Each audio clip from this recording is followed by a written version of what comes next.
I've been on YouTube under the name Becoming a Farm Girl for over 6 years now. And let's just laugh about the obvious. There is no farm in sight. Not yet. And honestly, when I do get there, it's not going to be some massive operation. No, it's going to be simple, manageable, and rich in the ways that actually matter. Because guess what? On paper, I'm pretty ordinary. I work full-time as an educator here in Maryland. My husband's in the military. We're juggling life's multiple burners and one always seems to be running hot, and we live within our means. So like on the spectrum, day to day, my life looks like most people. And you know what? I think that's exactly what gives me joy. Now, yes, I still want more, but in a way that comes with peace, not pressure. Because so often we convince ourselves that happiness lives far off, way in the distance. And it's tied to some whole dream that we just haven't managed yet. But what I've been learning and what I want to remind you of is that you don't need the whole dream to start tasting parts of it now. So whatever your arriving looks like, whether it's the homestead, your career, the house, there are slithers of that dream. In fact, they're the best and most meaningful parts that you can experience and curate today. And that, in fact, has been the North Star of this channel. I'm not here to glamorize a lifestyle because I don't think that that actually exists. I'm here to show what most folks call the messy middle. Because if we honestly look at the people that have it all, you know, the influencers, the celebrities, even royalty, the story underneath looks so different. The scandals, the heartbreak, the fractured families, the loneliness behind those perfect pictures, that is a reminder that all that glitters is not gold. Because more money, more status, more recognition does not guarantee peace or fulfillment. Now, don't get me wrong, there is a threshold where money matters. You absolutely need enough to keep a roof over your head, buy groceries, and other basics, because that's going to provide you with a type of stability that just makes life less overwhelming. But once you cross that threshold, having a rich life comprises of things that money can't buy. And that truth really resonates with you, especially if you're like me and you've had glimpses into this by being in rooms with people that are way more successful than you. Because you know what? What struck me wasn't what they had, it was what they were missing. Anxiety that they couldn't outrun, or moving at a pace so fast that it squeezed the very joy that they were chasing. And it made me pause because I never want to climb a mountain so high that when I reach the top, I realize that I've left behind all the things that have mattered the most. And that can make your thinking start to flip, because then suddenly you realize that the majority of these celebrities and other successful people really want what you have: love, health, peace. That tells you everything. And so that makes me realize that I already have the entree, and anything else that I want are the sides. And here's what I mean by the entree. I live in a home that I can afford. I share real love with my husband. Yes, I'm in a townhouse, but I have really good neighbors that I trust. My parents are doing well. My brother is making a heroic recovery. That's wealth. Actually, now that I say that, I'm thinking that some people won't see that as wealth. They'll label it contentment. And then when you say contentment, people think that that's settling, but it's not. Contentment is realizing that you have what money can't buy. So I just want to share a little bit of my heart as I'm on this journey, because even as you wait, life can be so beautiful, because a rich life is something that you can live every day, not just someday. So that brings me to one thing that I don't think gets talked about or shown enough. And that's what got me on YouTube in the first place, because I remember thinking, like, yes, I know that I want this lifestyle, but I need to see someone who hasn't arrived there. And it's going to take them many years still to get there, just because of the actual logistics of life, especially because I'm on YouTube, but I have no ambition to ever make this full time. And so I wanted to see someone who was still juggling a career and family and other commitments, right? Like, what would the in-between look like? So yes, I do not have acres of land, but what I have been is very intentional with the season that I'm in. And so all I've been doing this past decade is asking myself, what can I do with my evenings and my weekends, truly the margins of my life, to practice the things that I know I'm going to need later? Because here's the thing, it is one thing to be drawn to the philosophy of homesteading, and then another thing to actually have the tools under your belt. And I didn't want to make this big leap and then realize one day that all I had was interest but no muscle memory. So it was like, Cass, take what you have and be faithful with that. So I started to become methodical, and I thought, how can I leverage this townhouse to build skills that would stack? Now, yes, I wanted to start with chickens, but I knew no one who kept chickens, so I started with what I could do. Canning. And not just dabbling in the fall, but investing in jars, building inventory, making it a part of my cadence as I cook. It's meant putting myself out there, not on YouTube, but actually in my real life by connecting with people at different farmers markets and then volunteering my time so that I could learn how to raise quail, dispatch chickens and turkeys. It's meant turning my deck into a vertical garden so that I know firsthand what seeds, soil, and seasons ask of you. And because I'm not going to have a perfect next place, the ability to learn how to make it work here is going to be a skill that I'm still going to need at my next place. So yes, the obstacle here is that I'm in a smaller, tighter space, but there's gonna be some factor even when I get wherever I'm going. But side note, y'all, I will always be a vertical gardener because last summer I actually was helping a friend and she gave me my own little plot of in-the-ground gardening. Whoa, it is so different. So different. Look, I'm already pretty dangerous with 5 green stalks and I do want to have another one, not on my deck, but I think like it's super shady back here by the grill, but I could still probably grow something, maybe like onions or whatever, like root crops in there. But anyways, there's always this, I have to see if it's like the same person, but have you seen all my videos where people are like, Cass, girl, I have 15 green stalks. I'm out here living my best life. And to be honest, early on, I was like, oh my goodness, who would have that many? I thought I was going a little crazy by having 4, but now I'm like, yeah, I get it. Okay, let me reel that back in. So in addition to that, my splurge has always been to find opportunities like here in my community or in my state that continue to add to my repository of skills. And by far, my favorite one has been the Becoming an Outdoor Woman program here in Maryland. And I told you how I found out about this show. So I mainly watch like a lot of YouTube, but when I'm not watching YouTube, I just keep our TV on MPT. So it's like the free public broadcasting station. And there's a show that comes on every Tuesday at 7 p.m. and it's called Maryland Farm and Harvest. And the host is Joanne Glendenning. And actually, Becoming an Outdoor Woman is a national program. So there's one in every state. It's through your state's DNR, and so programs and availability may differ, but it's designed exclusively for women to help them cultivate outdoor skills. And I am telling you, every event they host, I want to jump in because it just feels like another brick in the foundation that I'm building. But it's super competitive because their funding is limited. So yeah, I found out about this when I was watching the Maryland Farm and Harvest show. And their flagship event only happens once a year, but it's when you go to like an outdoor skill and they run you through like 5 different classes that you can choose from, ranging from canning to camping, fishing, shooting, hunting. I mean, it all. So I tried to get in 3 years ago and I didn't hear anything. In fact, I didn't hear from them for over a year. And when I did hear from them, it was to say, hey, we're going to be offering a year-long hunting mentorship. Now, was I thinking about hunting at that moment? No, but because I had already been on this journey of learning how to dispatch quail and then chickens and then turkeys and super comfortable with that process, I had thought that maybe a pig would be next. But you know what? My confidence thinking that I could do a deer, it was there. And also at this time, I only had very limited handgun experience. Now, was the timing for this opportunity convenient? No. Did I feel overwhelmed? Yes. Hunting certification, it's a lot. But you know what? I am not scared of a messy start.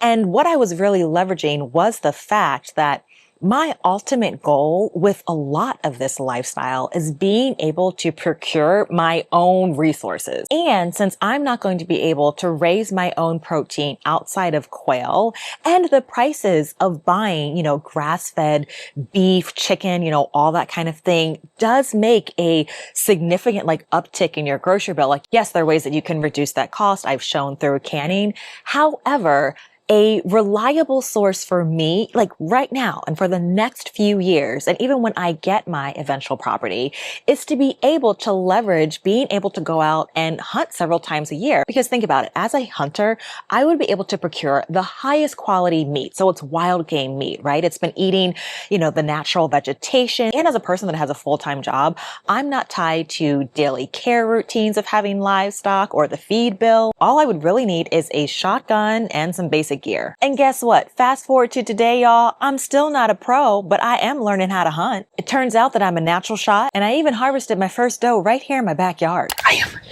I'm shaking with adrenaline. I just shot my first doe.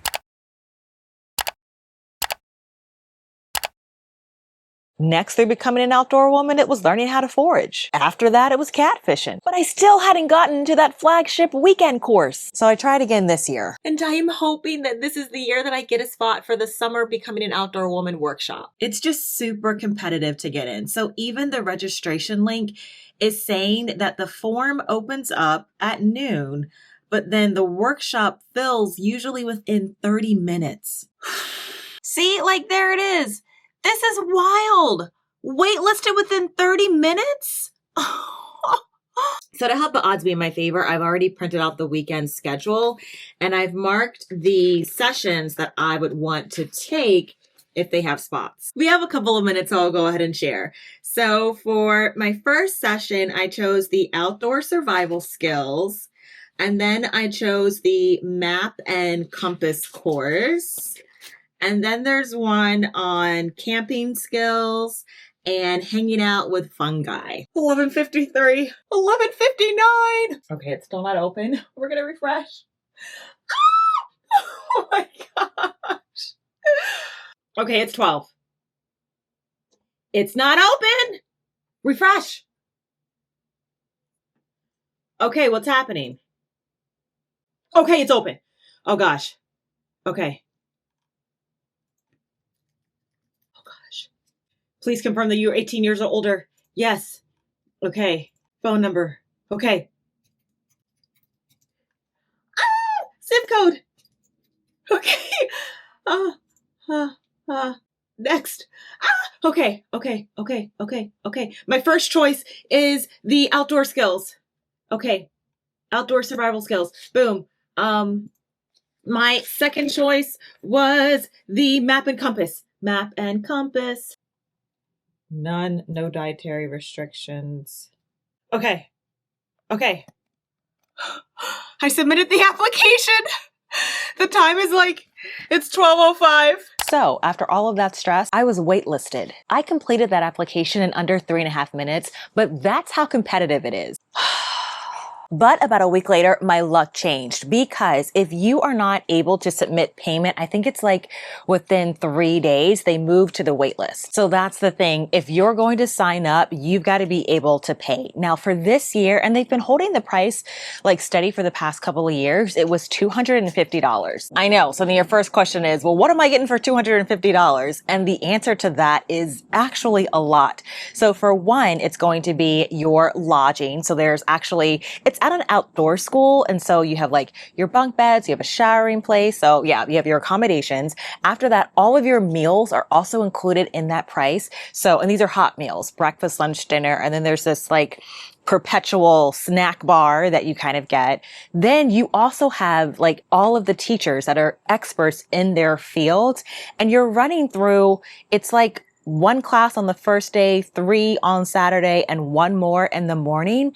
And they're all in one centralized location. And don't forget, you're also getting the density of other like-minded women who are there with you. And I mean, I'm telling you, every time I have gone to one of these events, this is what makes it just so magnetic. It's because these are women that already share your interest. You're not weird. It's not strange. They know what you mean when you say certain terms and when you tell them what you do with your free time. And that's gold. So when you look at it like that, you start to realize that you're not going to have an all-in-one package for that price anywhere else.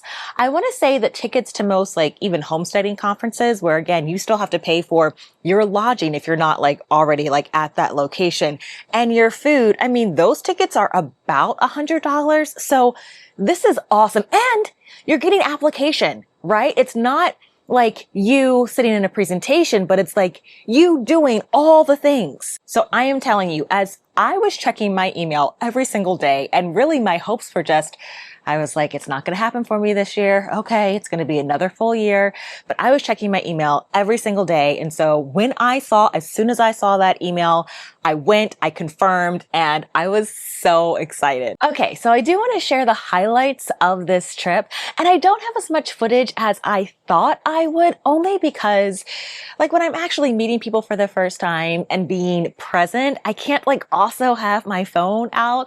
But I am telling you, that was my happy place. I just love becoming an outdoor woman.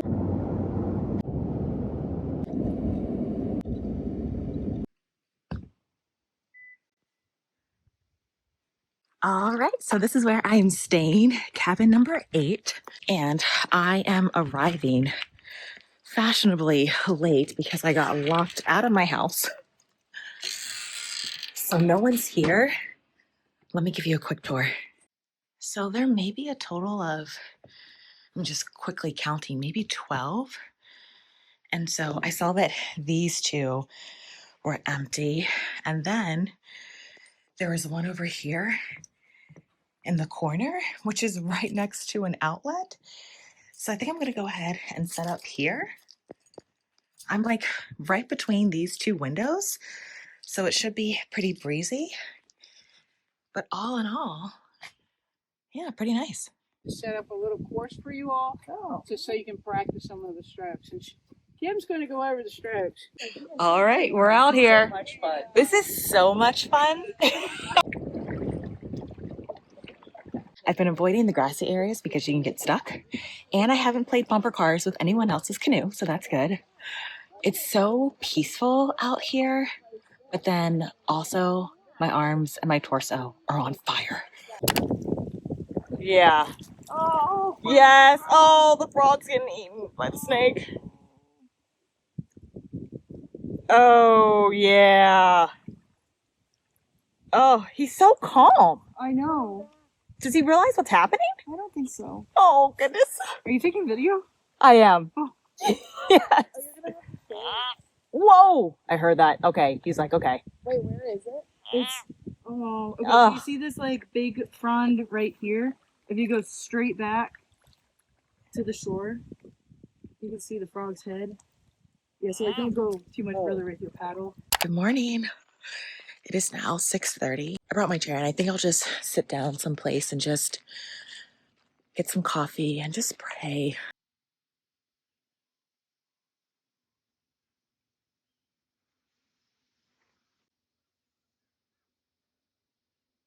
It is so just peaceful out here this morning. I'm gonna have to catch you up on what happened last night because it was just incredible. And it makes me think like, I mean, this is the design that God is bringing us to, where there's just life is just meant to be lived more outdoors and in community. And it's just been awesome here. The women here are incredible, every single one of them. And this morning, actually, I ran into my hunting mentor, V.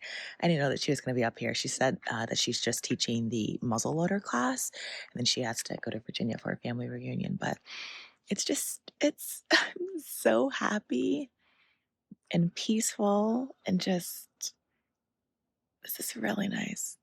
My second tip here is really to just be Because life's too short.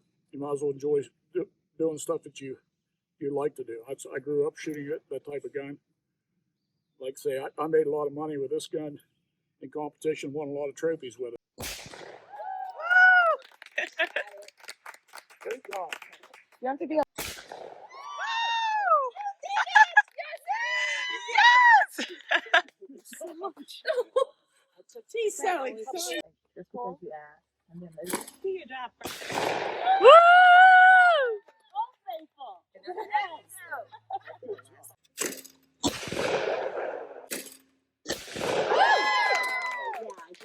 That's nice. As far as you can down into your ear, and then it'll expand. There's the index line or the sight line. Some people call it the dog, which is the direction of go. So I'm not afraid to that's like I support you. Oh, wow.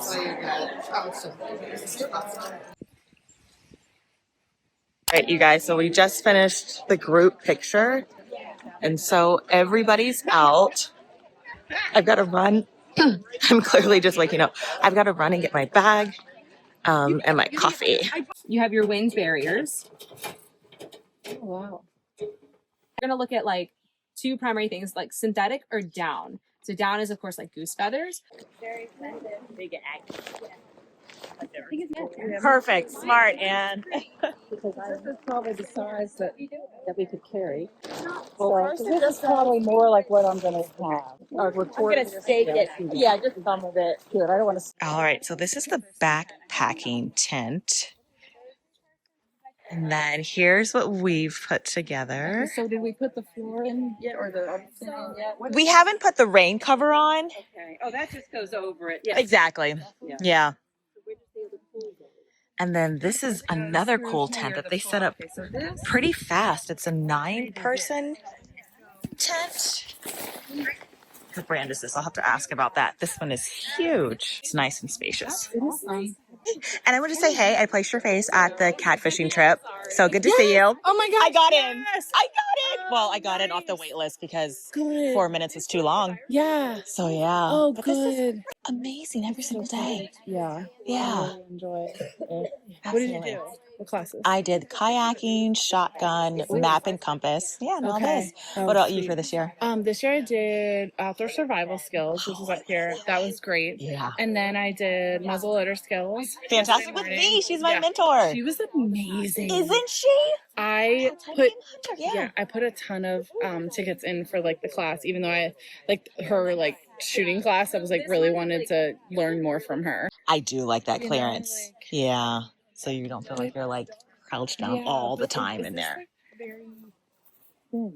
It seems like it's a cooler weather tent, Yeah, maybe? okay, That's cool. what it is. Now, here's one thing that I absolutely love about Bo is that which is short for becoming an outdoor woman. So the average age is actually skewed like a little bit older. So I would say that the mean or your average age is probably about 55. I know the 20 somethings are probably figuring it out. And so you're on the younger side if you're like mid 30s. But yeah, truly that age range is like 40 to 60, but also lots of women that were in their 70s. And heck, a lot of the instructors were in their 70s as well. Well, I would also say like, it's very multi-generational. Now, because my mom was a school teacher, she was always off during the summer. And so my brother and I were just home. So I have never personally went to camp, but I did hear some horror stories about it. And so, but one of the things like when I went here is that I loved it because it was just so easy to start up conversations with people there.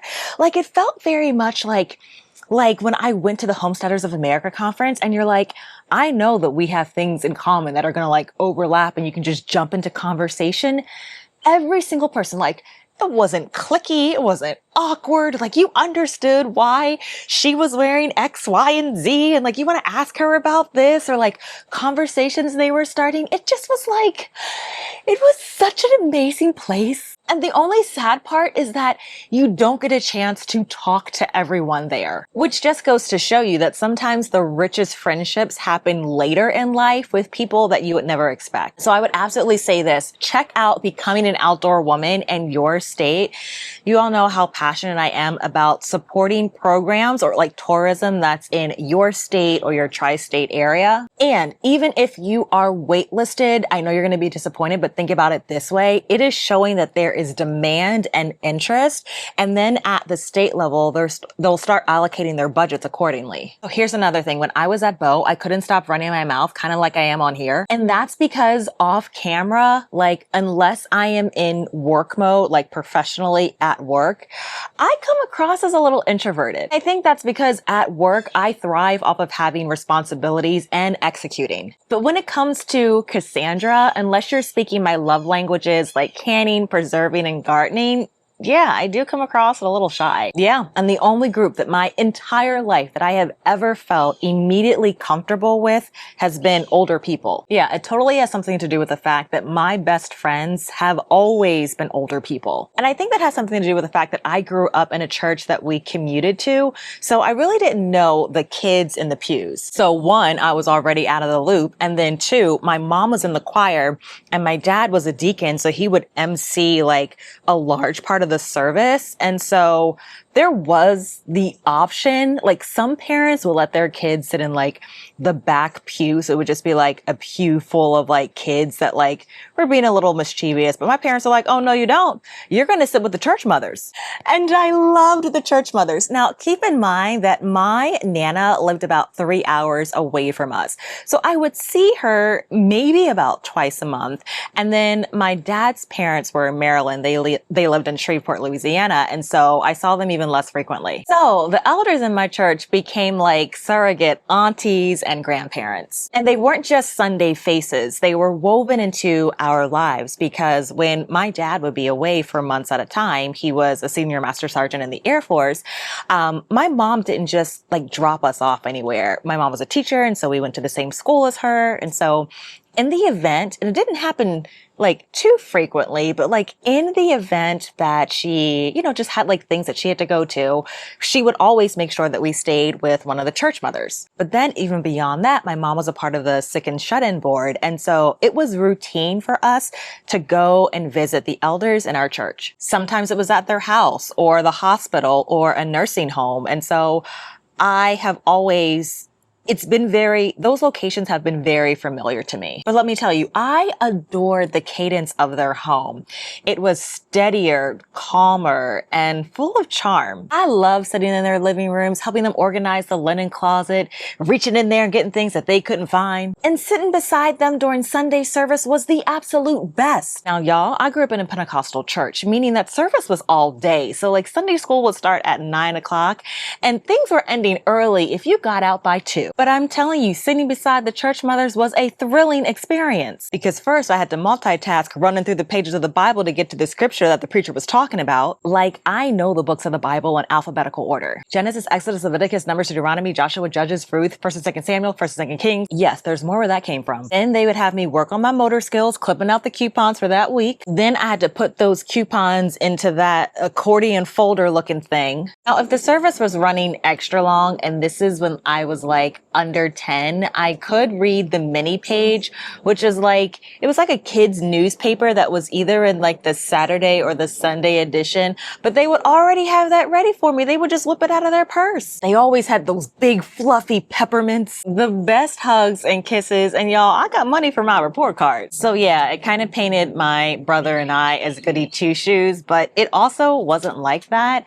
I also just couldn't keep up with their topic of conversation, right? Like I either knew it was kind of like inappropriate or too grown, and it wasn't about me telling on them. I really just, like I didn't fit in. And I always thought that the conversations from the elders, like their wisdom and their no nonsense nurturing was just so much more impactful. Like it's a style of love that you don't forget. They say it straight. They don't sugarcoat, but you know it is coming from a place of care. So that sass of tone that you sometimes hear from me, I am telling you, it is their echo coming through me. But that is how truth gets passed down.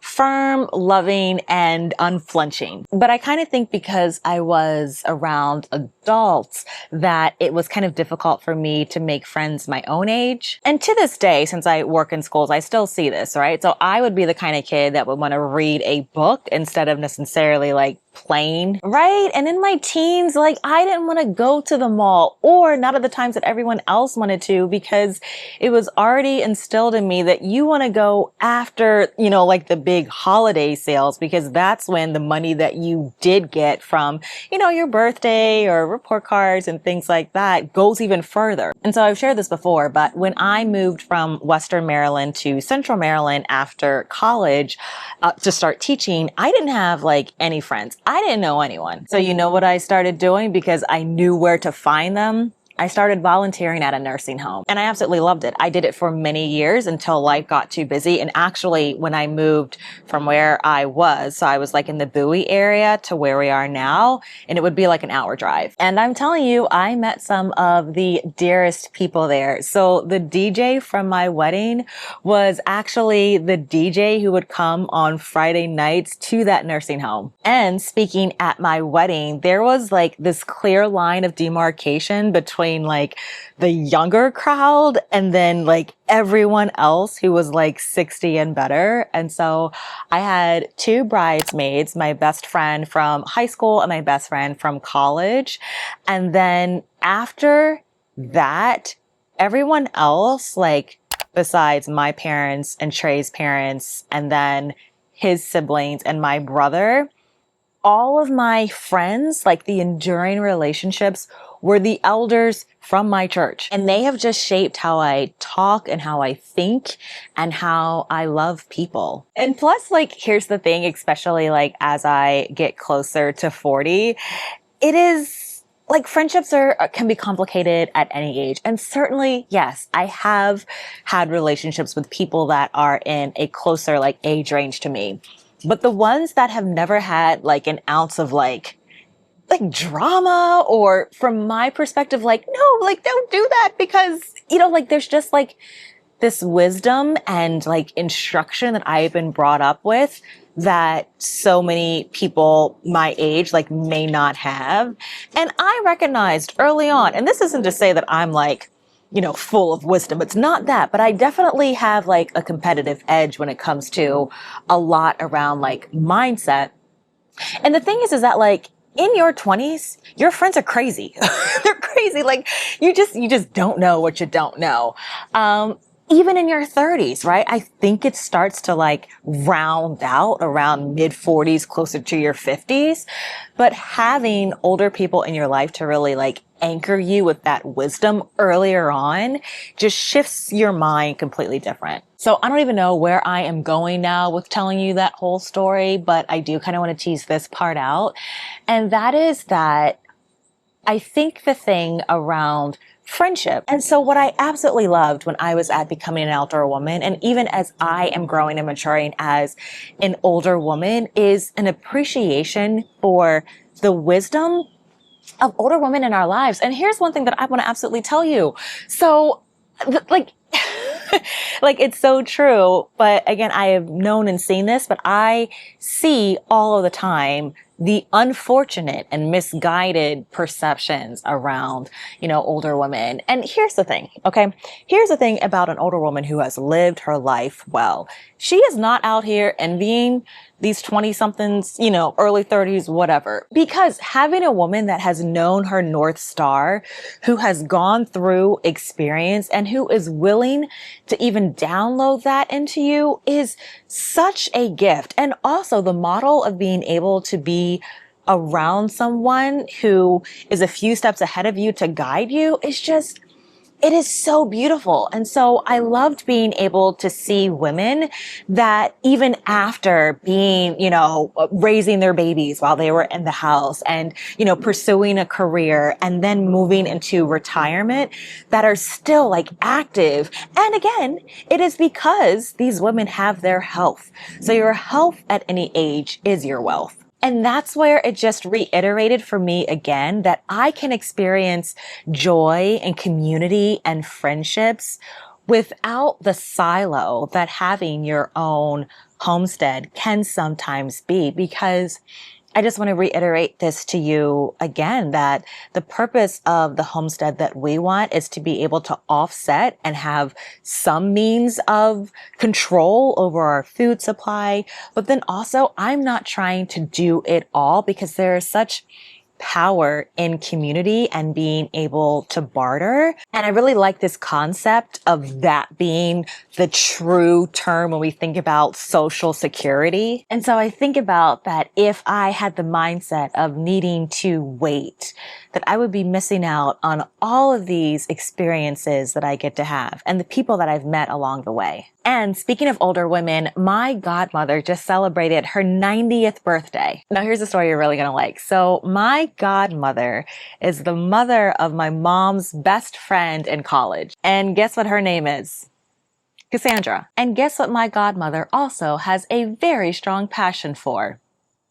Dangly earrings. But even more than that, she is a God-fearing woman who has built legacy in her community. And my mom and I recently traveled to North Carolina to celebrate her birthday.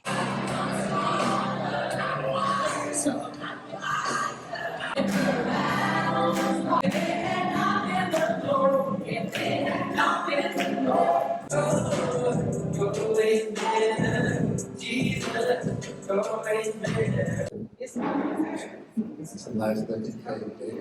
Happy birthday. I'm so full of joy that you cared enough to be here. I feel the love, and I thank you so, so very much.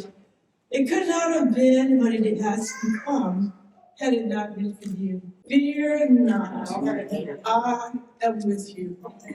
And I praise God for that. And he was telling me also, when the church does its part, I will do my part.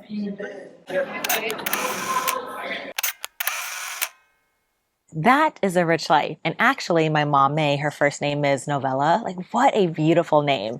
But her 93-year-old older sister was also in attendance. So if you take anything away from this talk, let it be this. Spend time with the people that matter, especially the older ones. Put yourself in spaces that make you feel alive. And don't wait for the big, shiny version of your dream to arrive.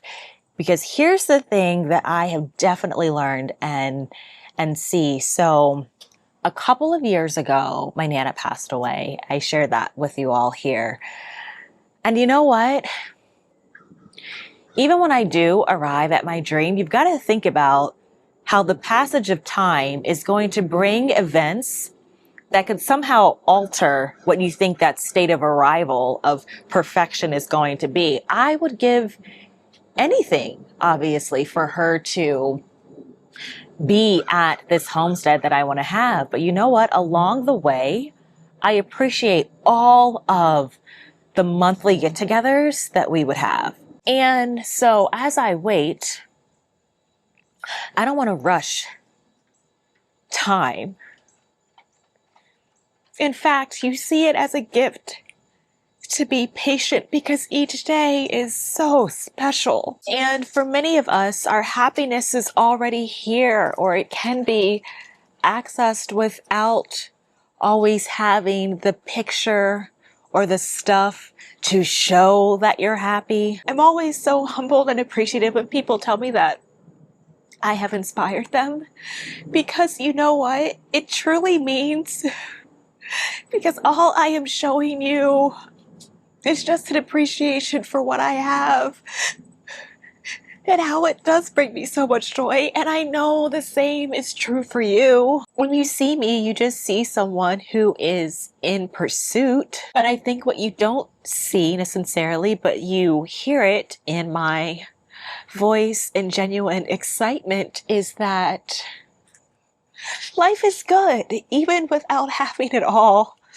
And you know what? One day I may have X, Y, and Z. I also may not, because I am very realistic. Again, with helping so many people on their farms, I understand what my and my husband's capacity will realistically be for it to just be like my actual life, like not a production. No, like that's just not me, as I've shared before. Like, I do appreciate other channels that have a very solid business plan. Y'all know me. You're like, girl, I don't know when Cassandra's posting. Honey, I don't know either. Because it depends on like my work schedule and life and like everything else. But I always like to share that I have been consistently inconsistent. And so that's why I share that you can absolutely access the good parts now, because your simple life may be richer than you think. I know that my homestead is going to happen in time and at the right time, and that move is not going to be forced, but we will be stepping into peace. So there's an excerpt from a speech that Teddy Roosevelt gave that I absolutely love. I love this for years. And some of you may already know this, but it's called The Man in the Arena. And one of my good friends, actually, I had encouraged her with it. And so she sent me this little, poster. I just keep it like on a shelf in our guest bedroom, and she changed the pronouns. It's the man in the arena, but this one here says the woman in the arena. And it is just, if you haven't heard of this, it's so beautiful. I am going to go ahead and read it to you now, because it is so encouraging about the process of becoming, which is what I'm sharing here. Becoming in terms of what I'm getting right, what I'm struggling with, maybe what I have learned from as a result of not doing it correctly the first, second, third time, which is absolutely fine. And so let me go ahead and read this to you. It is not the critic who counts, not the woman who points out how the strong person stumbles, or where the doer of deeds could have done them better.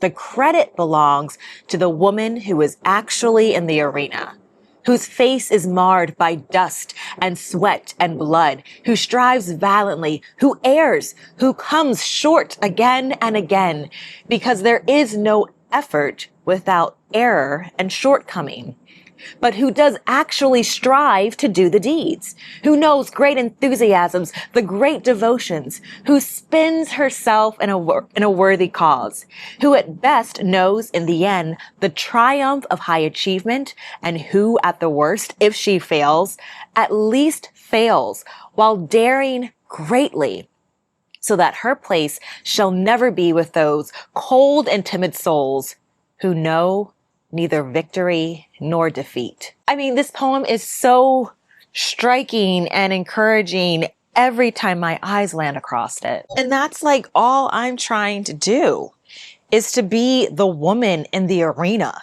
and to meet other people that are in the arena. And no, I don't have a farm, but let me tell you, the farm friends that I have tell me that, girl, you're absolutely going to be ready. I already have so much of what matters, and I want you to be reminded that you likely do too. And for me, it has never been about perfection. It's been about progress.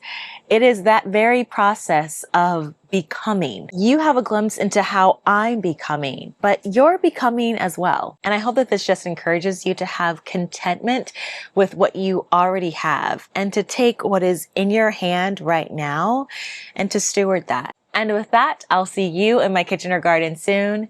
Keep becoming a farm girl. Take care, friends.